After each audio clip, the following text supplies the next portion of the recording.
ආයුබෝවන් සුබ දවසක්. අද මම කතා කරන්න යන්නේ අපි නිතර දෙවිල් දකින ගොළු බෙල්ල ගැන. ගොළු බෙල්ල කියන්නේ ගෑස්ට්‍රොපොඩ් සතෙක්. මෙයාලා කන්නේ පැල ඇටි එළවලු, පළතුරු, ගස් කඳන්, දිරාපත් වන කාබනික ද්‍රව්‍ය, කැල්සියම් අඩංගුද, එල්ගී, දිලීර හා දියසෙවල්. ඔයාලගේ අඳුනා ගැනීම පිණිස මම මේ වීඩියෝට ගොළු බෙල්ලාගේ භෞතික ව්‍යුහය හා හරස්කඩ ව්‍යුහයේ රූපයක් ඉදිරිපත් කරනවා. ලෝකයේ පුරා විවිධ වර්ගවල ගොළු බෙල්ලන් හඳුනා ගැනීමට හැකි වුවත් මම මේ වීඩියෝ තුලින් බහුලව දකින්නට ලැබෙන පොදු ගොළු බෙල්ලන් පිළිබඳ තොරතුරු ඔබ වෙත ගෙන එන්නම්. ජීවත් වෙන පරිසරය අනුව ගොළු බෙල්ලන්ගේ ශ්වසන ක්‍රමය වෙනස් වෙනවා. මොවුන්ගේ කවචයේ යටි කුහරයක පෙනහළු ඇති අතර එය නියුමොස්ටම් නම් හුස්ම ගැනීමේ සිදුර හරහා පිටතට විවෘත වෙලා තියෙනවා. ජලජ ගොළු බෙල්ලන් සාමාන්‍ය ජලයෙන් ඔක්සිජන් අවශෝෂණය කර ගැනීමට පනාවක් වැනි කරමල් ව්‍යුහයක් පිහිටලා තියෙනවා. නමුත් සමහර ගොළු බෙල්ලන්ට පෙනහළු කුහර පිහිටන අවස්ථාත් නැතුවම නොවේ. ප්‍රජනනය කියන මාතෘකාවට එන්න කලින් මම ගොළු බෙල්ලගේ ජීවන චක්‍රය ගැන ඔයාලට පැහැදිලි කරන්න රූප සටහනක් මේ වීඩියෝට අන්තර්ගත කරලා තියෙනවා. ගොළු බෙල්ලාගේ ප්‍රජනනය ගැන කතා කරද්දී අපි අනිවාර්යයෙන්ම දැනගෙන ඉන්න ඕනි කාරණයක් තමයි සමහර ගොළු බෙල්ලන් ද්විලිංගිකයි. ඒ කියන්නේ එයාලට ගැහැණු සහ පිරිමි හා යන ලිංගික අවයවයන් දෙකම එකම සතෙක්ට පිළිලා තියෙනවා. හැබැයි තවත් සමහර ගොළුබෙලි වර්ගවල මේ කතාව සම්පූර්ණයෙන්ම වෙනස්.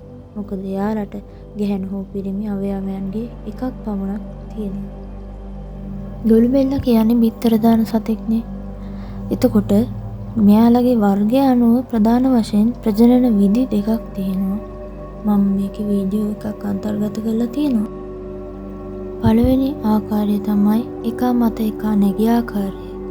මේකේ වීඩියෝ ක්ලිප් එකක් මම දාලා තියෙනවා. දෙවෙනි ආකාරය තමයි වැදගත්ම. ඒක තමයි විශේෂම ලව් ඩාට්ස්. ලව් ඩාට්ස් කියලා කියන්නේ මෙයාලගේ පුරුෂ ප්‍රජනක අවයවය. මේක කැල්සියම් වලින් හැදුණු ශරීරාංගයක්. මෙයාලගේ ප්‍රජනන ක්‍රමේ හරි අමුතු චර්යා රටාවන් තියෙනවා. මෙයාලගේ ප්‍රජනන ක්‍රියාවලියේදී සතුන් දෙන්නම උත්සාහ කරන්නේ තාත්තා වෙන්න. ඒ කියන්නේ මෙයාලා දෙන්නම එකවර මෙයාලගේ ලව් ඩාට්ස් වලින් අනිත් කෙනාගේ ප්‍රජනනක අවයවයට ඇතුළත් කරනවා. මෙයාලගේ ශෘකාණු දෙන්නම ඇතුළත් වෙනවා. ශක්තිමත්ම ශෘකාණු හා හෝහන තියෙන සතා අවසානයේ තාත්තා වෙනවා ඊළඟ පරපුරට.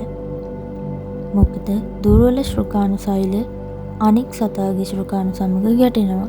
අවසානයේ දිනන කෙනා අනාගත පරපුරේ තාත්තා බවට පත් වෙනවා.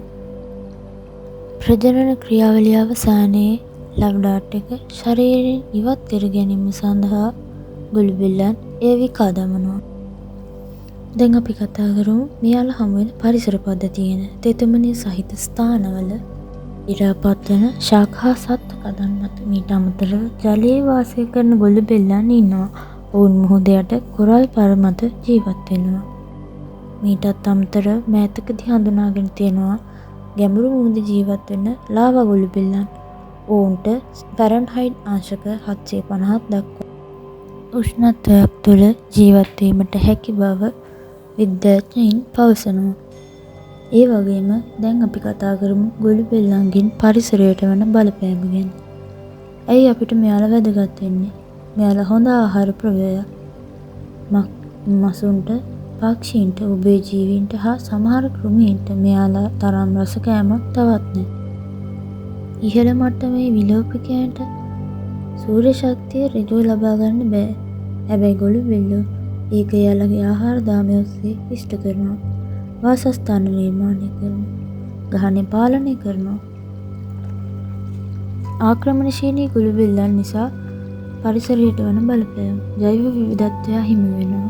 පරිසර පද්ධති වලට හානි වෙනවා. ජල තත්ත්වවල ගැටලු ඇති වෙනවා. අද මම කතා කළේ ගොළු බෙල්ල ගැන. මේ පමණ වෙලාවක් මගේ නාලිකාවත් එක්ක රැඳෙමින් ජෛව ලෝකයේ අපූර්වත්වය ගවේෂණය කරන්න එක්වුණු ඔබට ස්තුතියි. තවත් ගවේෂණයකින් හමුවනතුරු ඔබට සුබ දවසක්.